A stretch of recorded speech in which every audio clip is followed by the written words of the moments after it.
Welcome, birders. This is Ed Pullen, your host on the Bird Banter podcast, where birders talk birding. I'm going to open this episode talking about the birding year.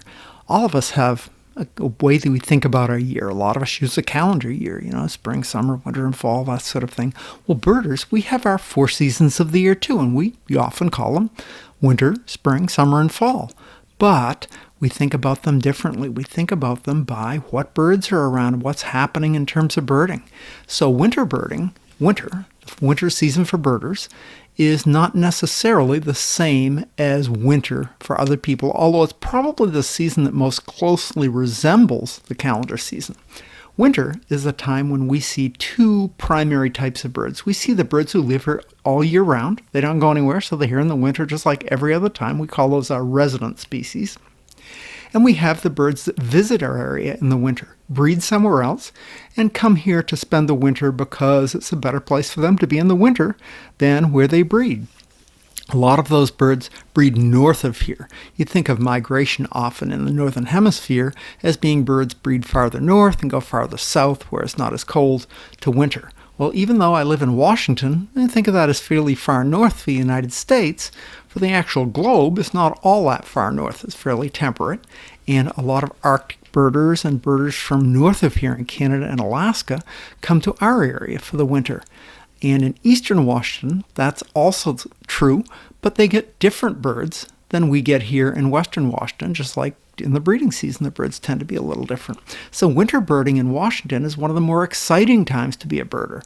We get great winter visitors. The winter visitors we chase and look for the most are often raptors. We go for raptors in the Skagit Flats, the Samish Flats, and in the big open spaces in eastern Washington, as well as just around other parts of western Washington. But the Skagit Flats, Samish Flats are a famous raptor place. Big national tour companies bring their trips to our area for the winter. It's a great place to look for raptors. Sometimes we get up to 5 falcons in a day: gyrfalcon, prairie falcon, peregrine falcon, merlin, and American kestrel. One year we had a visiting Eurasian kestrel. We had 6 falcon days. It was crazy. But so we see raptors, we see rough-legged hawks, are a popular bird to look for in the winter. We also get visiting seed-eating birds from north of here.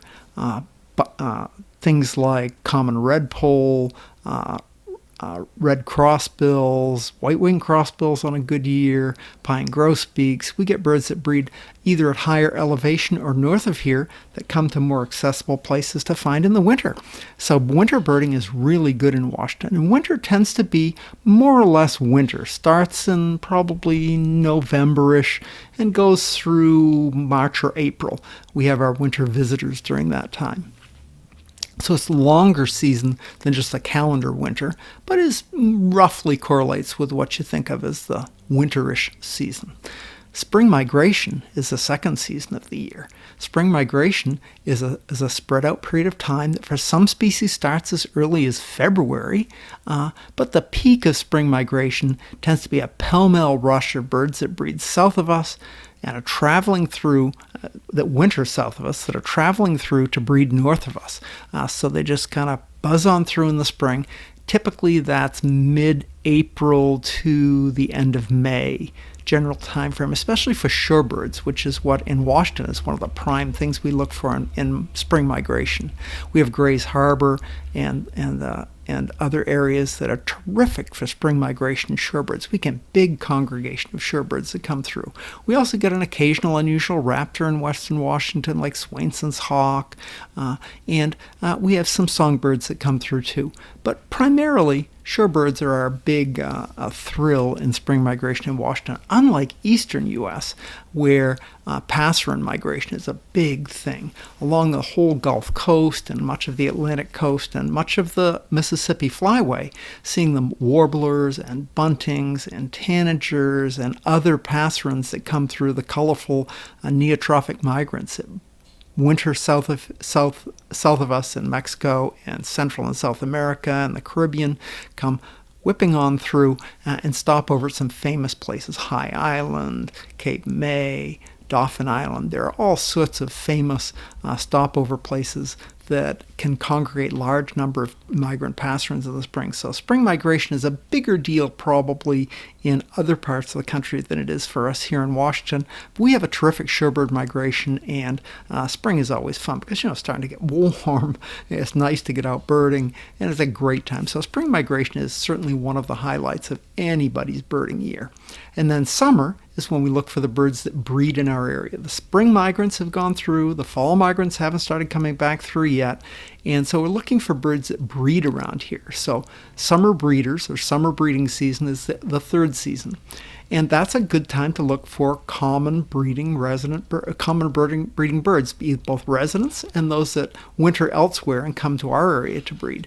And it's always fun to do that, but it's really probably the slowest time of the year in terms of the birding season. Fortunately, spring migration can go up until the beginning of July, and fall migration can start at the later in July and the end of July. And so we only have a week or two between spring migration and fall migration. So the summer lull is not so bad. My guest today, Jason Fidorra, talks about a competition he had put on in his county, or two adjacent counties, Benton and Franklin County, down where he lives near Tri-Cities. And they had a competition between the birders in the two counties to see who could find the most birds in July. The time of year when, at least in their counties, and I think really in many places, is the lax time of birding. Not that many people getting out, trying to add a little excitement to the summer birding season in his county. So that was fun, and we talk about that a little bit on the episode. The fourth season, of course, is fall migration. Fall migration is a terrific time for shorebird migration. We get a lot of vagrants show up here in the fall, both shorebirds and Asian birds that somehow just get over here, and passerines that breed in the boreal forests of Canada and north of us that usually go east and go down east of the Rocky Mountains on the migration, but some of them wander through eastern Washington and even western Washington, so we can get some vagrants. It's a great time to look for rarities, as well as fall migration for shorebirds can be really good. So our four seasons, just like the Peter, Paul, and Mary song, winter, spring, summer, and fall. All you got to do is look for the birds and be out there in the right place at the right season, and birding can be fun year round.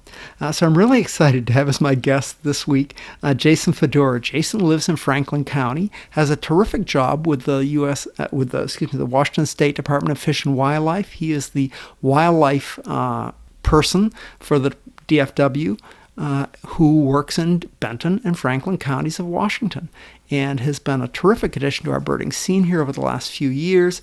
A super nice guy, met him in the field once, and I'm excited to have him on as my guest today. I think you'll enjoy listening to Jason Fidorra on the Bird Banter Podcast, episode number 73.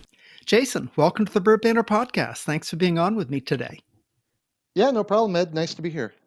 Yeah, I really had a nice time when we met. I met you. I'm sure you remember. We met somewhere in eastern Washington, and you showed us a little town with a sewer treatment pond that was really cool. Do you remember where that was? Yeah, I think you and Ken were doing kind of a Eastern Washington fall tour. I think it was Yeah. September, and there's a little town of Mesa, which looks like Mesa but is pronounced Mesa. And yeah, there's just that's in central Franklin County, and they've got a little sewer pond that just is a great opportunity to view birds. It's kind of closed to the public, but I've been working with some of the staff there in the town to allow for some tours and things like that. When we can arrange it. But yeah, that was really great meeting you and about I think there were maybe 12 other folks from Western Washington, Yeah, that enjoying a sunny day and looking at shorebirds in the sewer pond there. Yes, I remember now the Mesa. Mesa, that's what it was. I am geographically challenged. I go to places, I have to look back at my eBird list to remember where I was. Anyway, that was really nice. Yeah, that was a great time. Our ABC club leads trips. Ken usually leads the trips, and I'm sort of his sidekick a lot of the times. And that was really good. So you are working. What is your job now, Jason? I know you have a full time job, but it's with the state, isn't it? Yeah, so I'm the district wildlife biologist for the Washington Department of Fish and Wildlife and cover Benton and Franklin counties in south central eastern Washington. Okay. And I guess what that entails is, there's pretty much within the Department of Fish and Wildlife, we have fish, we have wildlife, and so we have biologists kind of in those arenas, and I cover everything from butterflies to elk and all of the kind of terrestrial wildlife species, including a whole bunch of work with different bird species in the Columbia Basin. So it's kind of a really cool position. I get to do a lot of different field work with different species and involved in a lot of different conservation efforts with especially shrub-steppe habitats in eastern Washington. Very cool. Yeah, shrub-steppe habitat is really a special habitat. We had Andy Stepnewski talk to our ABC club about that whole incredible shrub-steppe habitat, and he actually led a trip out there for a group. He kind of had the class in the fall and led a trip in the spring. It was really special. So Yeah, that is a great. Yeah, tell me a little bit about shrub-steppe habitat. It's just a very unique sort of habitat. so yeah, when I came out to Eastern Washington, it was kind of a newer habitat for me to kind of get to know. And even when I talk locally with folks and mention the word shrub step, I get a lot of blank stares. And I mean, shrub step is simply shrub and steppe, which is grassland habitat. So where you get this in our region, we have sagebrush is a dominant shrub type. You'll see Hmm. several other species, including like rabbitbrush and greasewood, that make up the shrub component, depending on where you are. And then the native kind of bunch grasses that would dominate the rest of, as you get higher in elevation, it may uh, tend more towards bunch grasses. And, there's kind of two major threats in my mind right now with shrub steppe. Historically and still somewhat ongoing, there's been a lot of development pressure. These shrub steppe habitats are treeless and out in the eastern Washington area with lots of sunshine and these deep soil areas were really quickly converted for agriculture. Sure. So now we're going through, in at least the Tri-City area, with some further development threats with suburban kind of development as well as energy development. A lot of green energy that we're really looking towards to help benefit climate change and other pollution and species. Right. Um, a lot of that is solar and wind, and those are really um, currently being focused in Eastern Washington, or Hmm. I guess, but Eastern Washington is really kind of the area that's um, a lot of that development's being focused currently. And so yeah, so if you're coming out to Eastern Washington along the gorge, one of the first things you notice as soon as you get into a area with less trees is you're seeing all of these wind turbines up on the ridges, and we have a lot of pressure for wind development.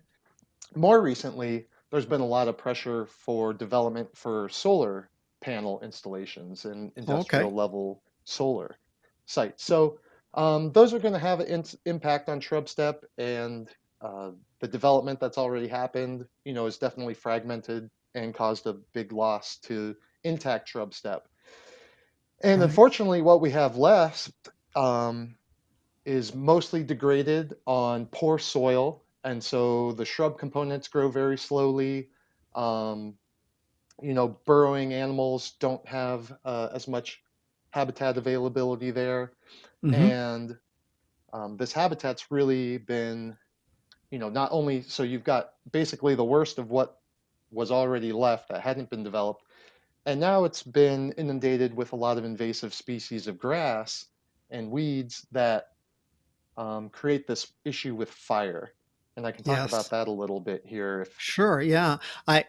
It's a fragile habitat. I mean, I remember when Andy talked to us, it looks like just nothing growing there. But there's actually this crust of incredible microorganisms and fungal elements and things that even a footstep that looks like there's nothing growing there anyway. What's a footstep? That is, seriously degrades the habitat. Yeah, so it sounds like you've seen some nicer intact shrub step where you still get that cryptobiotic crust and that moss and lichen kind Hmm. of understory, and then you get the sparse bunch grasses and wildflowers. That's a really nice intact shrub step site, and a site like that is really incompatible with fire in the sense that fire can't really take hold. Naturally, shrub steppe habitat would be really defensive against fire. Small fires would happen periodically, but the historical fire regime would be more on the scale of 50 to 100-year fires Oh, occurring okay. versus what we're seeing now when like you mentioned, the footsteps and trampling. Think about cattle that are being Hmm. grazed out there can Sure. really tear up that kind of understory, provides an opportunity for non-native grasses such as cheatgrass and other species to create this flammable carpet.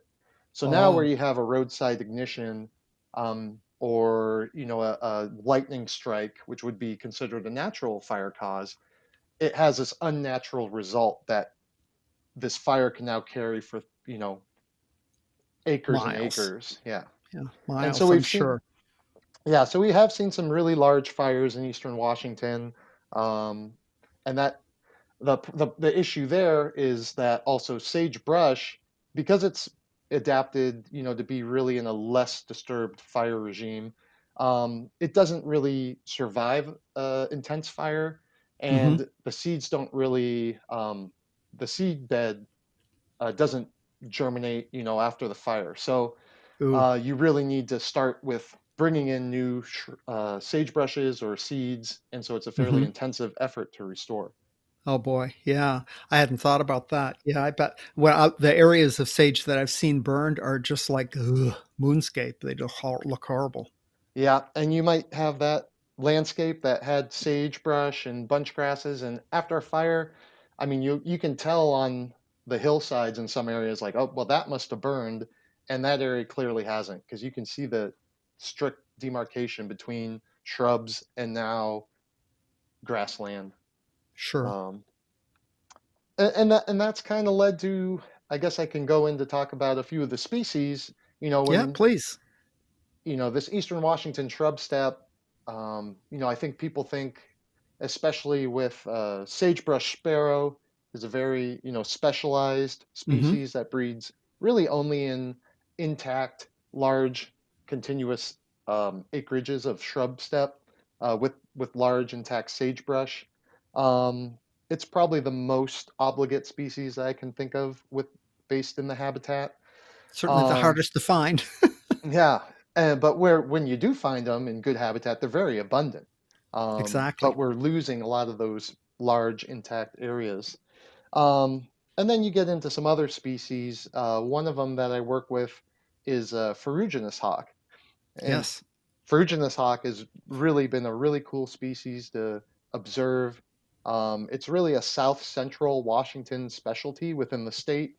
Hmm. Um, it likes open grassland, shrub steppe, and nests on these, cliff faces typically, although we do have them nesting sometimes on, steep scree slope or nest platforms, but usually find an outcrop, in kind of like a coulee or canyon, and you'll Hmm. just see these massive stick nests, and they will take really large, typically sagebrush branches, and they could be as thick as your wrist to Oh build wow. the base of this structure, and often add to that year after year. So you can, in a few places, see some really massive nests, and then assuming they don't burn, you can see these nests in the landscape, long after they've been abandoned. Which, unfortunately, now we're down to about 22 pairs left in Washington. Oh It's wow. been a state listed species, I think, since the 80s as threatened, which is its current status, although it's highly likely that that's going to be upgraded to a state endangered species. Sounds like that would be appropriate. I got a chance to see, it sounds like a significant part of the population. I went out and visited Mike Denny.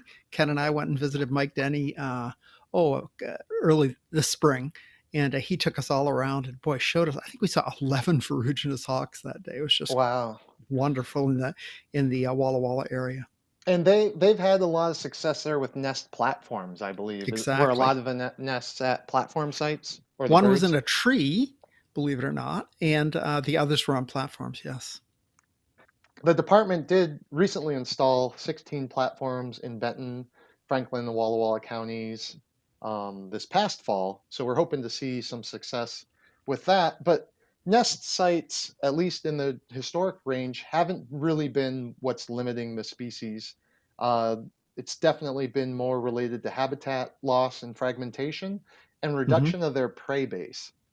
Yeah. Um, and ferruginous hawk are these, mammalian specialists for the most part, really would prefer to eat ground squirrels, some rabbits, prairie dogs, which they eat in the east of the Continental Divide. Hmm. But in Washington, we have, when you think of these species that are really common and widespread and in other states and considered pests, they're so abundant. Hmm. We haven't allowed hunting of jackrabbits in Washington since the 70s. They started declining back then. We have a state protected Washington ground squirrel, which inhabits a lot of the native range of the fruitionist hawk, and it's doing very poorly.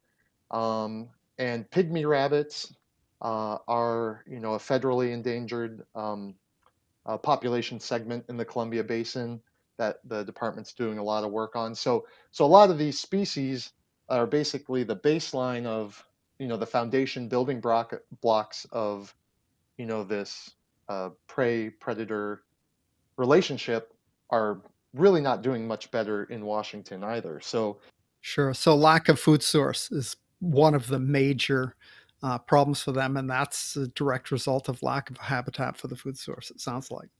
yeah, and I mean, ferruginous hawks do this really interesting migration west of the Continental Divide in the Great Basin and Columbia Basin.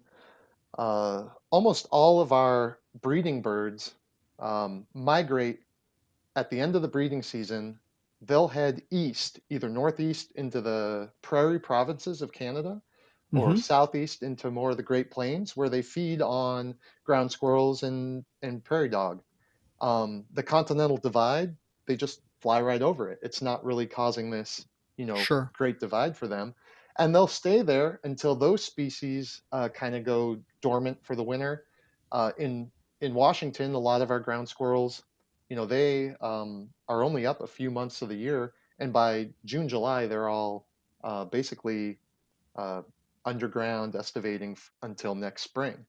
Mm, So when their prey disappears here, they cross the mountains, forage there for a few months, and then fly back over the Continental Divide to most of them spend the winter in Central California, really? and before coming back up. So they make this big circular migration through the year and end up returning to Eastern Washington um, as early as mid-February.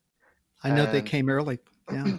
but it's really interesting, migration that is related to these food sources and the timing of those food sources. Yeah. Sounds like, I mean, a lot of birds do that. There's no reason to think that they wouldn't. I mean, a lot of our passerines go uphill to chase food sources for molt migration, and seabirds do that all the time, kind of chase the oceans with the sea, with the food and non-breeding seasons. So sounds pretty cool. Yeah. Good. So, Jason, yeah, I have a little bit of a feel for what your job is now. You've had this job for about 5 years. I think you told me you'd done a number of field research jobs between your education and when you got this job. Tell me about some of those jobs. Yeah, sure. So I had a pretty diverse resume coming into this position. I'd spent pretty much, I'm originally from Erie, Pennsylvania, and went to school out there at Allegheny College. And when I graduated, I had an environmental science degree and didn't really know what to do with it. Environmental science degrees are kind of like the shotgun approach to science that cover a little of everything: geology, biology, chemistry, and political science type stuff. And then I just kind of wanted to get some experience and ended up taking this internship on a wildlife refuge in Central Texas that never didn't know anything about Central Texas, but went to a year to work at Balcones Canyonlands National Wildlife Refuge. And Wow. this is a special place for birders because it's hosts the Central Texas endemic breeders, the golden cheek warbler and the Right. black-capped vireo. Now, black-capped vireo breeds also in Oklahoma, but the golden cheek warbler only breeds in the hill country of Central Texas.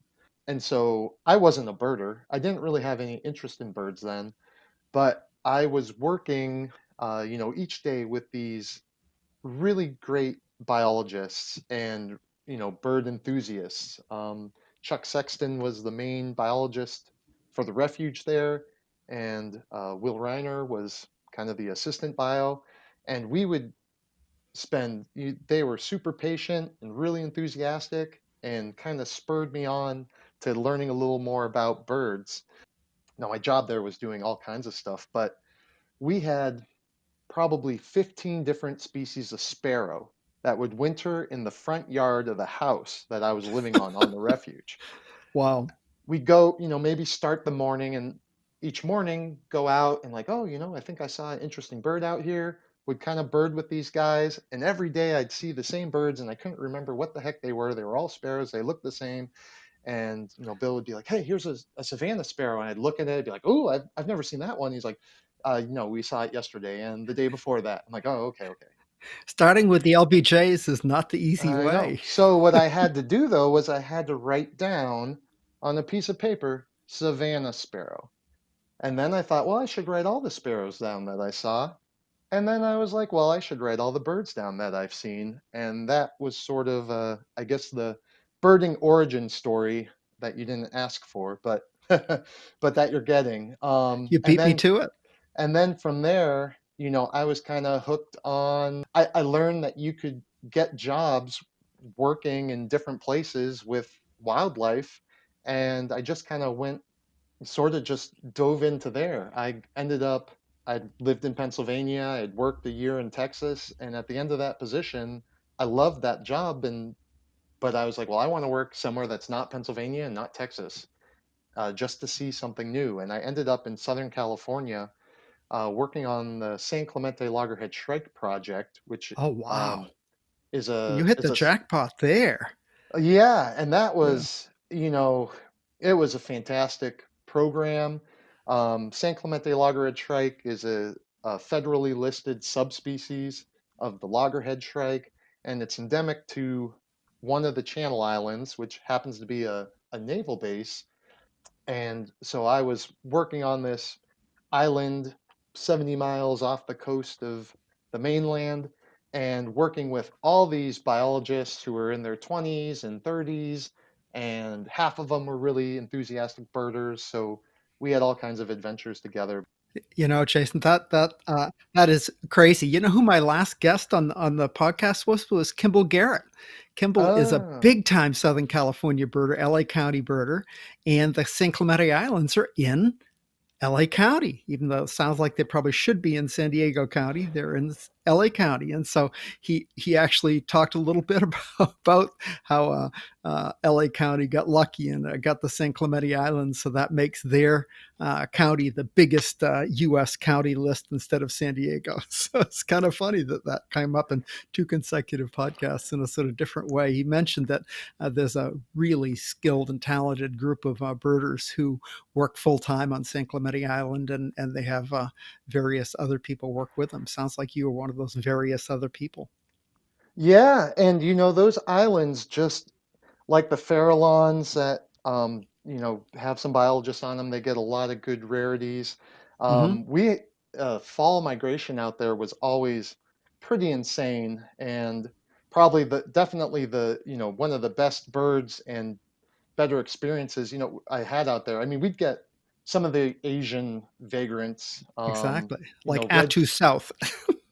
Yeah, yeah. He only, yeah. The weather's never that bad, Yeah, and yeah. so red-throated pipit was, regularly recorded, every couple years. we ended up having a really exciting day with the first record of blue throat outside of Alaska for North America, and Yeah. got photos, and it stayed around for a few days, and everybody who worked on the island was able to see it. Unfortunately, no one else from the mainland is really able to get out there very easily. Yeah. There's no private property or anything like that. It's all a military base.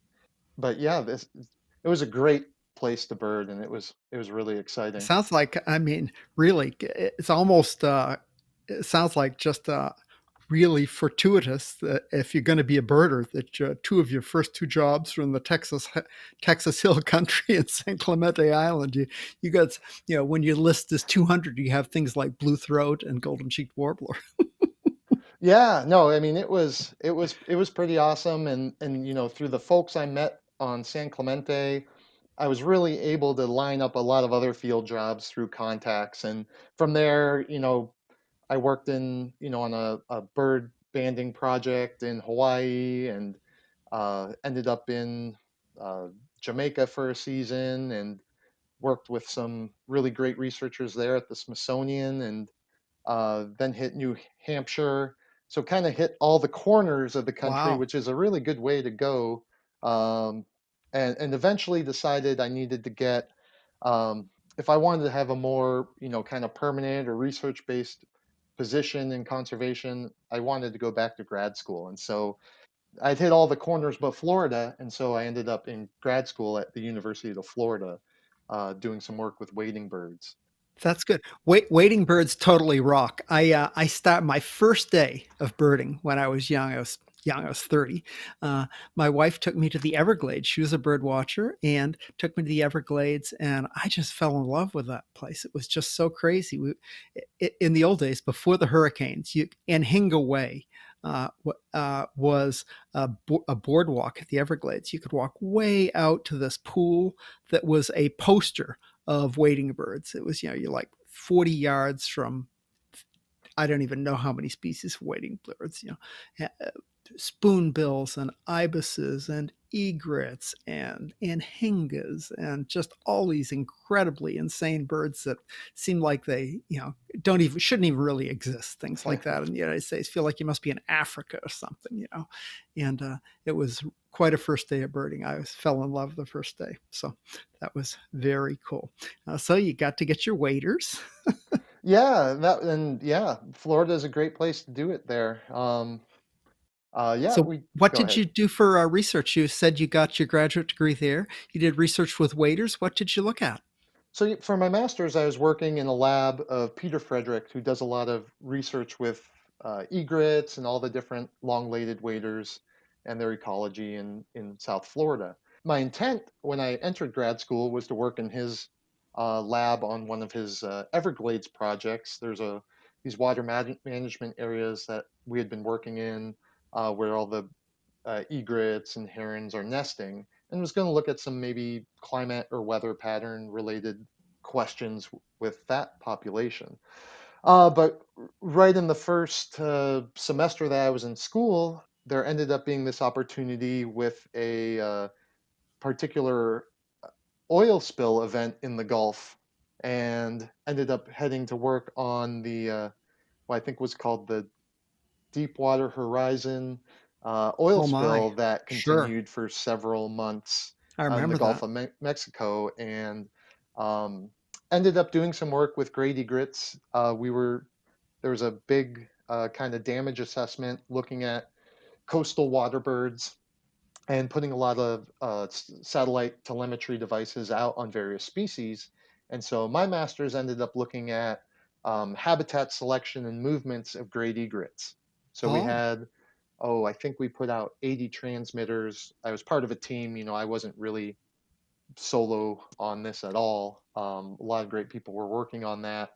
And, I just worked with one little part of that and looked at the data from those transmitters of great egrets, which actually were mostly, we had a population in South Carolina and Louisiana, and we're kind of comparing those. And great egrets and these wading birds don't be fooled by seeing them slowly flap over the water. I was clocking these things during their migration via the satellite transmitters.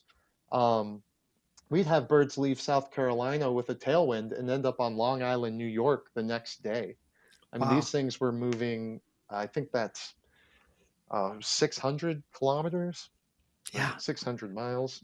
It's Uh, probably 600 miles, I'm guessing. yeah. Yeah. And I mean, so I think I had calculated some average speeds at movement were over 60 miles an hour uh, Wow. for some of these birds through the night when they get up in high winds at higher levels in the. Yeah. Really moving out.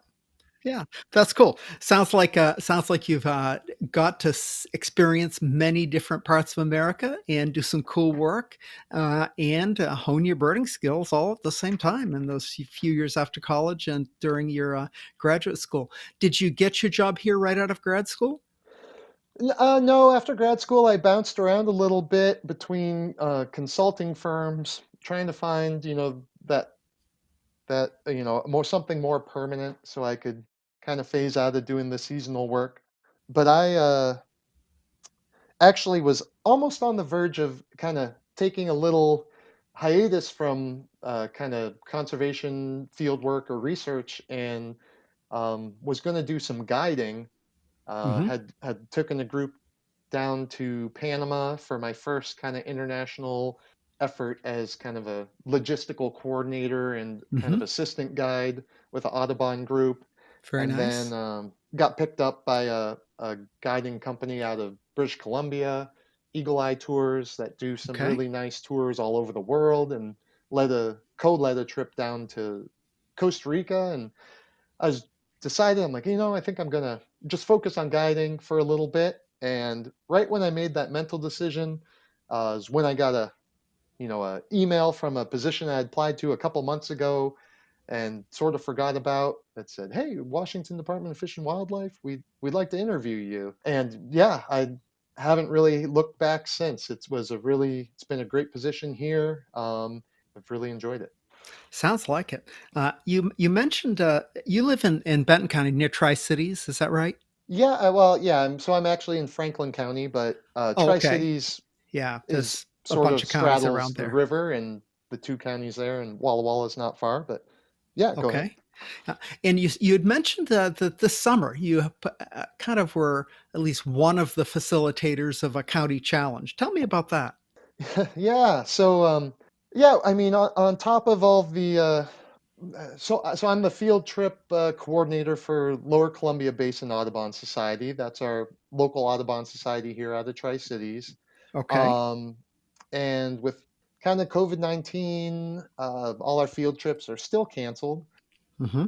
But back when I was in grad school in Florida, the Alachua Audubon Society did this June challenge, and I participated in it once. It's been going now. They're still doing it. It's in their 17th or 18th year, and it was kind of started, and I kind of echoed their thought process on it, that uh, in these places where it's really hot in the summer, people aren't birding as much.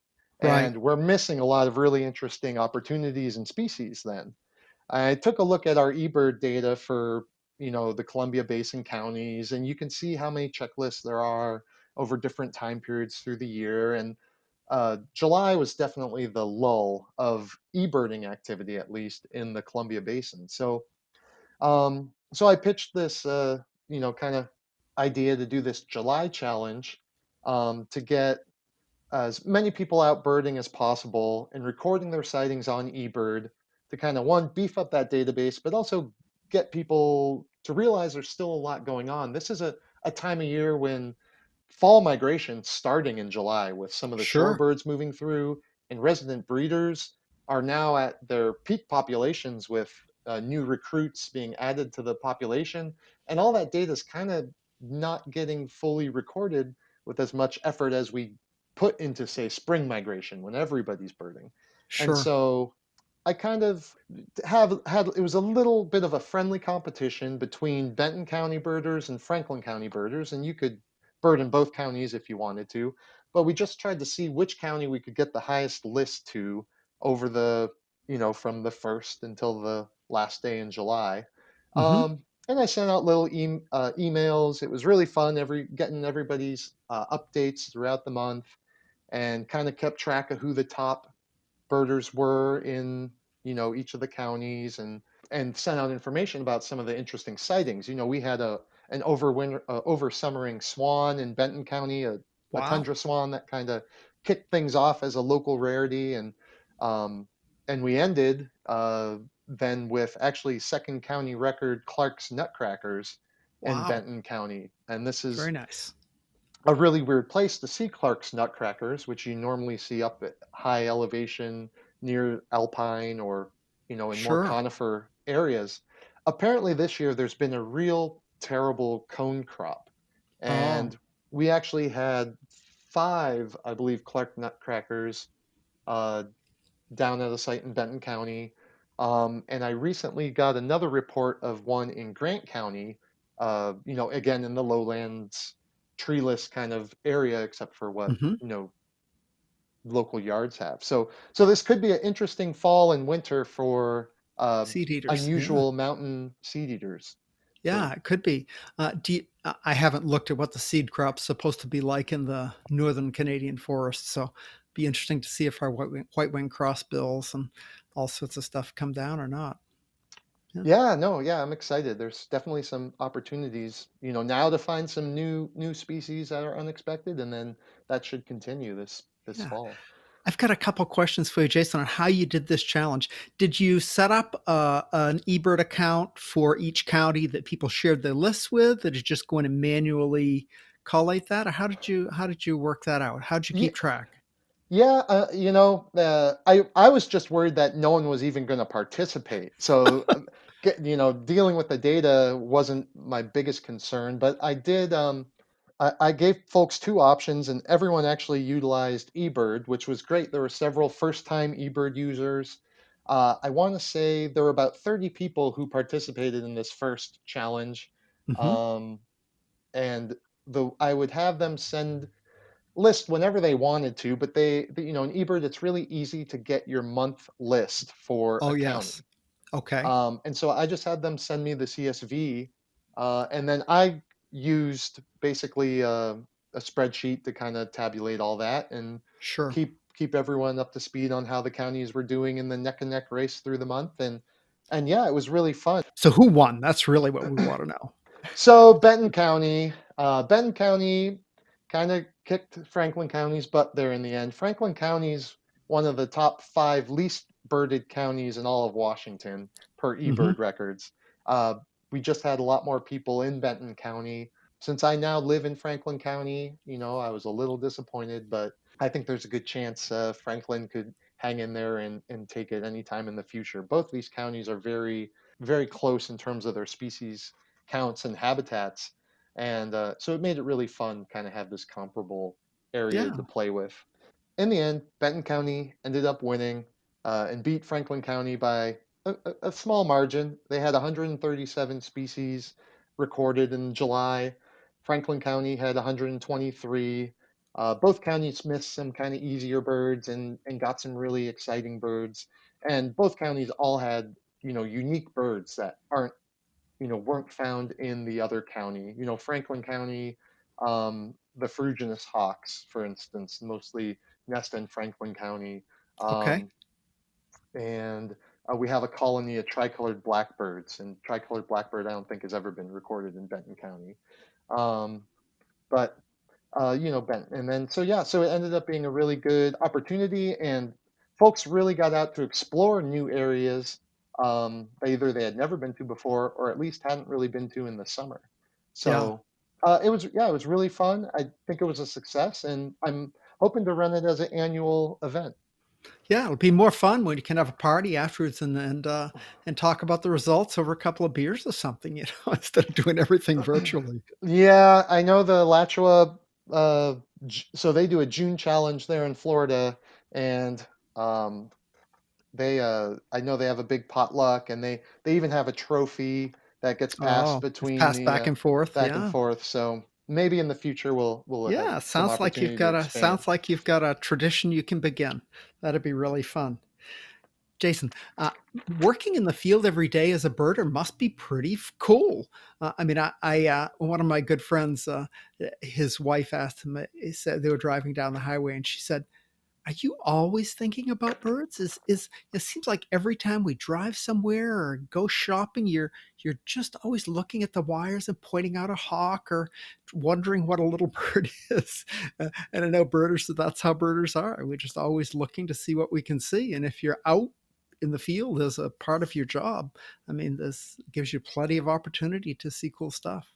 Yeah, definitely. And it gets me out to areas in the county that I probably wouldn't normally go to as a birder, and hopefully can help, you know, uh, make some new discoveries, highlight some new birding areas for local birders, and yeah, it's been great. It's also, kind of a struggle when, I'm driving past Palouse Falls or Lyons Ferry and really want to go and see what's there, but I'm doing deer surveys or something like that, and Yeah, not yeah, all my job gets to be, looking at birds, but I am looking for birds probably a exactly. good part of the job, no matter where I'm working.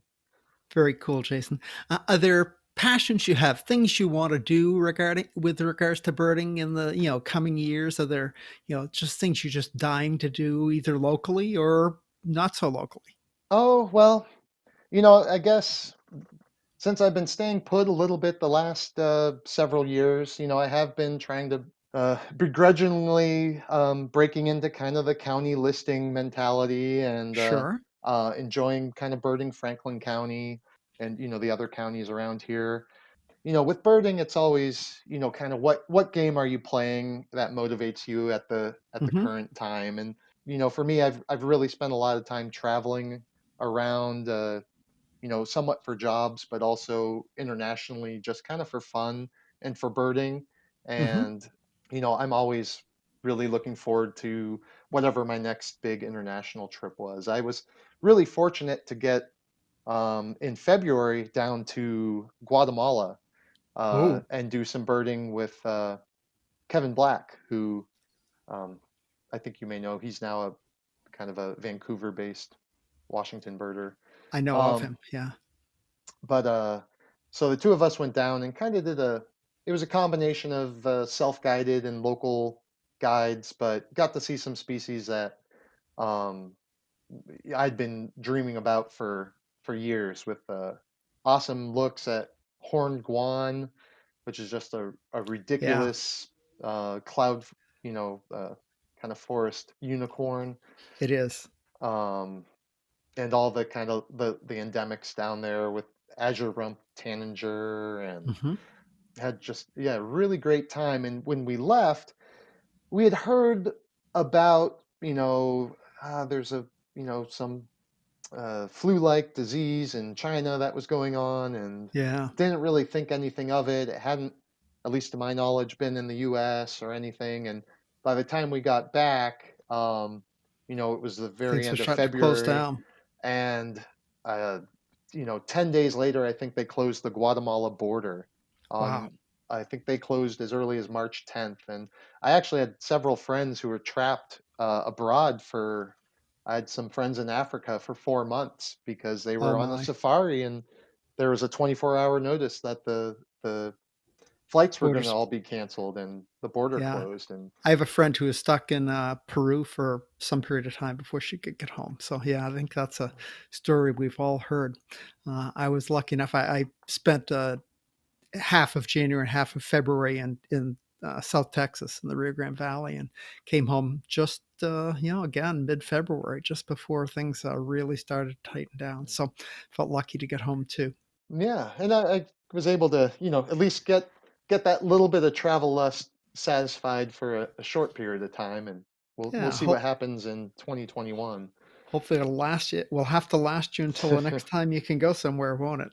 Jason, I try to give my guests a chance to put a plug in for something that they're passionate about. Is there anything you want to give a shout out to or make sure listeners hear about? In general, I just would, encourage people. We're in a fairly difficult, polarized time, I guess. it's really great to get out birding, encourage other people to bird safely, obviously, and locally. There's a lot of good places to go for everyone locally. Luckily, birds are almost everywhere. So, you know, look for opportunities to be involved more closely in local organizations. Yeah, the more people that we have out there, observing and, documenting birds, the better off informed those people will be and tied to their kind of local areas when different policy or development kind of issues rise up. Um, I think it's really important and valuable to be plugged into local politics um, to some extent. But it's also really nice to be able to unplug from that as well nowadays Good. too. So It birding is. allows you to do both, I think. I think you're right. The more people we have passionate about our environment, be it for birding or for any other reason, the better prepared we'll be to fight the battles that need to be fought. Thanks so much, Jason. Is there a way listeners can reach out to you? Do you have a social media way or email? How do you want people to be able to find you? Yeah, so folks can find me. I am on Facebook. If it's just for kind of general birding outreach, you can also, there's a Tri-City Birders Facebook group that I manage. So Okay. that's mostly, birders from the local area, but I know folks from all over the region are probably on that.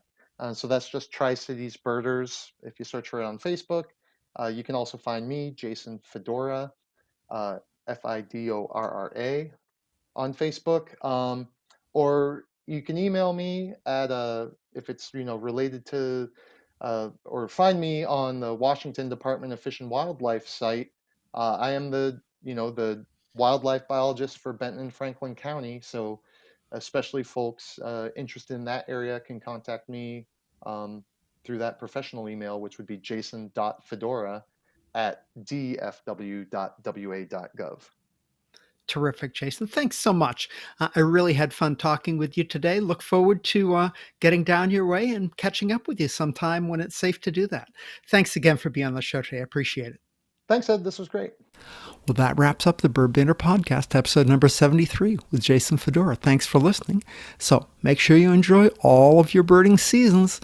Don't miss any of them. Summer birding can be cool too. Maybe you can start a competition in your own counties to emulate what Jason is doing in Franklin and Benton County, Washington. Thanks for listening. Until next time, good birding. Good day.